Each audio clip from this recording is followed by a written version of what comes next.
इस टॉपिक में हम देखेंगे कि लिमिट्स को इन्फिनिटी पर कैसे इवैल्यूएट किया जाए। जिस तरह से हमने प्रीवियस टॉपिक्स में लिमिट्स को डिफरेंट नंबर्स के ऊपर इवैल्यूएट किया, अब इस टॉपिक में हम समझेंगे कि लिमिट्स अगर अप्रोच करिए इन्फिनिटी को, तो उसको एक गिवन एक्सप्रेशन के अंदर किस तरह से हमने इंसर्ट करना है और किस तरह से पुट करना है और किस तरह से इवैल्यूएट करना है। तो इसके लिए आइए हम देखते हैं। हमारे पास सबसे पहले आपके पास स्क्रीन पे आपको एक सिंबल नज़र आ रहा है इन्फिनिटी का। ये जस्ट एक आइडिया है। Infinity infinity means a very big number. वो इतना बिग है कि उसको एग्जैक्टली लिखना इट इज़ इम्पॉसिबल। तो उसके लिए जो मैथमेटिशियंस हैं वो जस्ट इसको सिंबलाइज कर सकते हैं एक सिंबल से। ये जो लेटा हुआ 8 आपको स्क्रीन पे नज़र आ रहा है, इसे हम इन्फिनिटी बोलते हैं। अब हमारा क्वेश्चन ये है कि अगर हम 1 को डिवाइड करें इन्फिनिटी से तो हमारे पास क्या आंसर आएगा। तो फर्स्ट जो सा है वीएन के अंदर या पहली नज़र में हम ये बोलेंगे कि वी डोंट नो, क्योंकि it is just an idea. 1 over infinity is just like saying कि 1 ओवर ब्यूटीफुल और 1 ओवर टॉल। तो समझ में नहीं आता कि 1 ओवर इन्फिनिटी क्या होगा। या आप दूसरे तरीके में ये कह सकते हैं कि अगर मैं 1 के इतने ज़्यादा पार्ट्स बनाऊँ तो हर पार्ट जो सा वो आलमोस्ट ज़ीरो ज़ीरो होगा। तो फिर हमारे पास ये सवाल रेज हो जाएगा कि आपके पास ये जो 1 है, इतने ज़्यादा पार्ट्स बनाने के बाद वो 1 कहाँ चला गया। तो बेसिकली जब आप इन्फिनिटी अप्लाई करना चाह रहे हैं डिनोमिनेटर के अंदर, तो उसके लिए आप देखते हैं हम इसको थोड़ा सा एक न्यूमेरिकल अप्रोच से अंडरस्टैंड करते हैं कि जब आप x को बहुत बड़ा एक लार्जर नंबर कंसीडर करेंगे तो उस वक्त 1 ओवर x क्या होगा। तो आप देखें आपके पास सामने टेबल में डिफरेंट x की वैल्यूज़ हैं।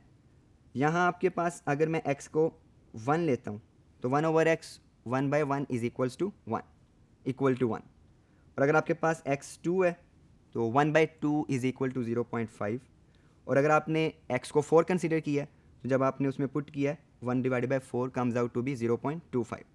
सिमिलरली जब आप 10 पुट करेंगे 0.1 करते करते जब आप नीचे यहाँ पे 1000x लेंगे 10,000 तो 1 ओवर 10,000 जो होगा वो 0.0001 आएगा।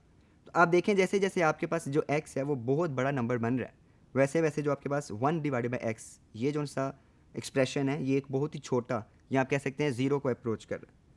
तो इसे हमने अगर मैथमेटिकली सिंबलाइज करना है तो आए देखें कैसे हम इसको लिखेंगे। यहाँ पे इसको मैं मैथमेटिकली इस तरह से लिख सकता हूँ कि limit of 1/x as x approaches to infinity is zero. तो ये आपके पास बहुत ही इंपॉर्टेंट है, जो हमारे आने वाले नेक्स्ट जितने भी एक्सप्रेशंस हैं उनमें हमने यूज़ करना है कि जब कभी भी आपके पास लिमिट ऑफ एन एक्सप्रेशन होगी जिसमें आपके पास डिनोमिनेटर में x है, तो 1/x की जो limit when x approaches to infinity है वो ज़ीरो आएगी। ये तो इसके लिए एक थ्योरम भी है, आइए उस थ्योरम को भी देख लेते हैं पहले और उसके बाद फिर एक एग्जांपल से इसे अंडरस्टैंड करते हैं। आपके पास थ्योरम ये है कि अगर आपके पास एक एक्सप्रेशन है a ओवर x की पावर p, यहाँ आपके पास ये जो a है ये भी एक रियल नंबर है और ये आपके पास ये जो p है ये भी आप कह सकते हैं कि एक रैशनल नंबर है।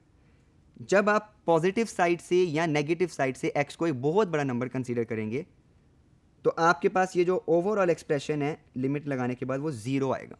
यानी आप ये कह रहे हैं कि limit of x approaches to from the positive side, यानी x approaches to infinity from the positive side of a over x की power p, this is equals to zero.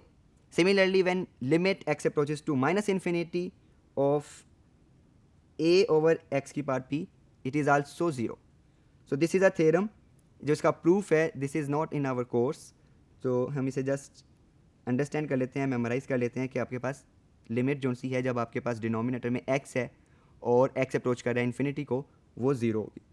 तो आइए इसे एक एग्जांपल से अंडरस्टैंड करते हैं। ये आप देखें आपके पास लिटरल एग्जांपल्स हैं। जस्ट आपके पास अगर x अप्रोच कर रहा है इन्फिनिटी को प्लस माइनस दोनों साइड से और 6 ओवर एक्स क्यूब है, तो जब आप इसमें x पुट करेंगे तो आपके पास ये डिनोमिनेटर में बहुत ही बड़ा नंबर आ जाएगा। तो any number divided by a very large number, it's answer is zero.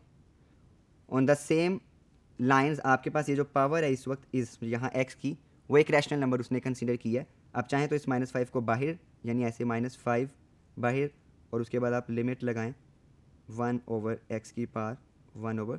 तो आपके पास जो इस एक्सप्रेशन की limit when x approaches to infinity होगा that will be equals to zero. इसके लिए हम एक एग्जांपल को अंडरस्टैंड करते हैं कि इन्फिनिटी पर लिमिट्स को इवेल्युएट करने के लिए क्या हमें कुछ अलजेब्राइक मैनिपुलेशंस करनी पड़ेंगी या नहीं? तो उसके लिए आपके पास ये एक एग्जांपल है. Limit is approaching to minus infinity 4x4 minus 5x cube divided by 3x5 plus 2x squared plus 1. यहाँ जो आपके पास लिमिट है, आप अगर ऑब्जर्व करें तो वो नेगेटिव इन्फिनिटी को अप्रोच कर रही है. ये देखें ज़रा, नेगेटिव इन्फिनिटी को x approaches to minus infinity.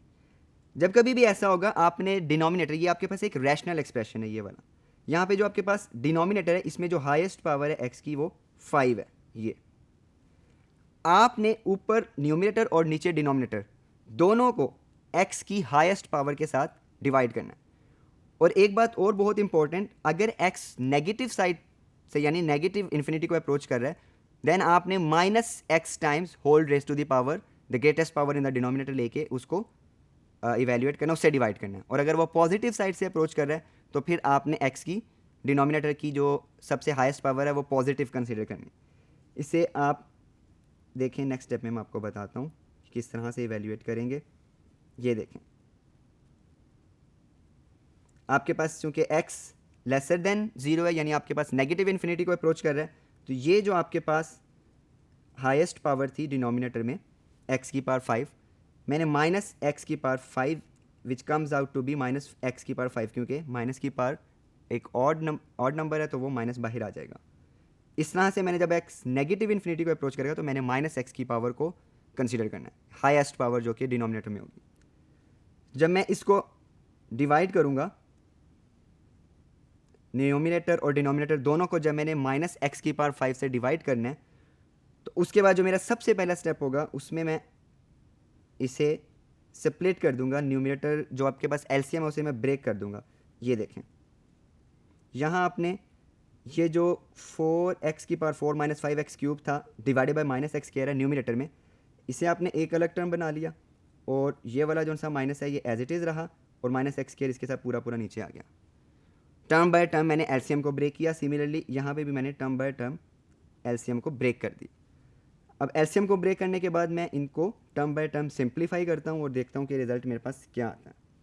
जब मैंने नेक्स्ट स्टेप लगाया तो आपके पास ये जो x की पावर 4 है न्यूमिनेटर में, ये इस x की पावर 5 से कैंसल्ड आउट हो जाएगी और आपके पास न्यूमिनेटर में जस्ट एक x रह जाएगा. और ये जो x क्यूब है ये भी आपके पास x की पावर 5 से कैंसल्ड आउट होके 3 की पावर में से ये जस्ट आपके पास एक पावर x स्क्वायर्ड रह जाएगा. यहाँ लिखना चाहिए 5/x स्क्वायर्ड इस स्टेप में, क्योंकि x क्यूब और x5 भी आपस में कैंसल्ड आउट हो रहे हैं. और इसी तरह ये x5 से पूरा कैंसिल हो गया, यहाँ पे जस्ट -3 रह गया. ये माइनस और ये प्लस प्लस माइनस हो गया और x का स्क्वायर x की 5 से कट के डिनोमिनेटर में आपके पास 2x क्यूब रह गया. और यहाँ पे भी जो आपके पास ये जो माइनस है इस प्लस से मल्टीप्लाई होके माइनस हो गया और 1/x की पावर 5. अब मैं यहाँ पे term by term rule apply करूँगा, क्वोशंट रूल अगेन, क्योंकि रैशनल एक्सप्रेशन है ऊपर यहाँ पे भी और नीचे भी. तो मैं यहाँ पे ऊपर अलग से लिमिट कंसीडर कर लूँगा और नीचे अलग से लिमिट कंसीडर करूँगा.